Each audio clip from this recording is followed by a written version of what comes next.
So my guest today is Walter Comelli. He is the managing partner of IMI Fund QZ.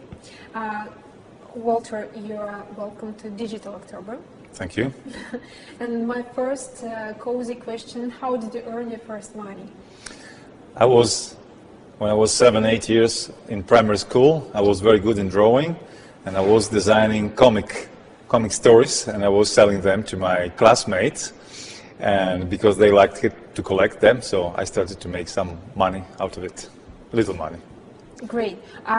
Walter, how much money under management of all of the, I guess, funds of the IMI Fund QZ? We are about 450 million euro under management right now, divided into 6 different funds. 5 funds are private equity, 4 funds private equity, 2 funds venture capital. Mm-hmm. And how many team members do you need to manage such a sum of money? Currently we are 23 professionals, plus back office people. In each fund? No, overall. Okay. 23 professionals manages this money, 450 million in 6 funds. And in each fund? On average, we have 5-6 people per fund. How do you think it's a typical quantity of the team member? I think, yes, it depends, of course, on your targets, but in our experience, we feel good in a team member of about 5 to 7 individuals. Mm-hmm. And what are the 3 rules you follow when you're forming a team of the venture capital fund? Well, there has to be a variety of experiences, not only financial background, but also industrial experience, and also some cultural background, because we believe it is very important to understand, especially in our country, the real psychological motivation of the founders and of all the key players within a company. Mm-hmm. Your advice, how to become a venture capitalist? Well, first of all, you need to understand, to have a good business intuition. Then you need to be a very curious person, because learning is never-ending process, and especially in venture capital, private equity business. Every time, every new investment teaches you many different aspects, angles, and every time you face a new investment, there is something new. So if you are a curious person, you collect continuously information that you can use each time, not to be surprised about something or someone new that is in the front of you. So curiosity, of course, education, preparation, background, that is condition necessary but not sufficient. Then I would say curiosity, stamina, resistance, because in our job it is very frequently we need to do long hours, long negotiation, control, negotiation skills.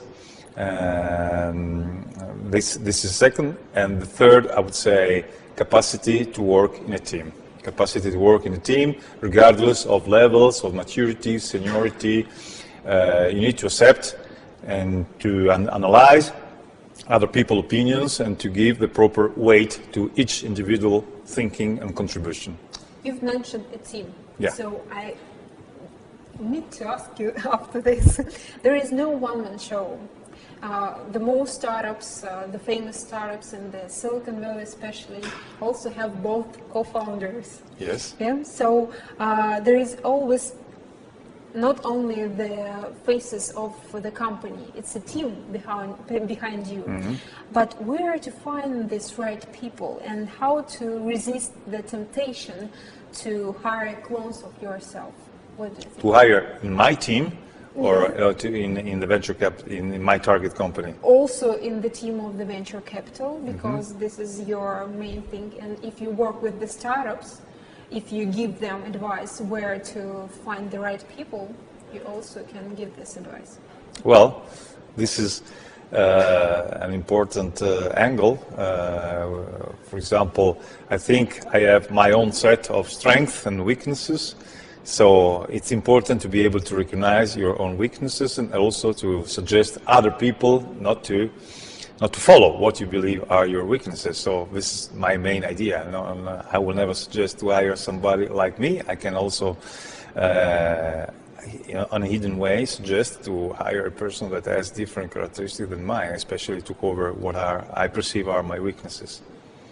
And what the qualities are you looking for in the founders of the startups? Mm-hmm.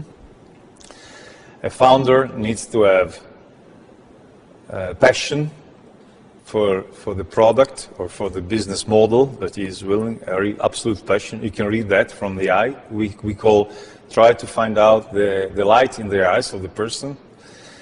Passion needs to be hardworking and needs to think big, needs to be ambitious. Ambition regardless of any technical achievement. Technical achievement, once again, it is a condition necessary but not sufficient. If you don't have the ambition to think big, you will never succeed to the level that we are requiring when we do our search, our scouting. So it was a short talk with Walter Comelli. Thank you. Thank you very much. You're welcome. Okay, thank you.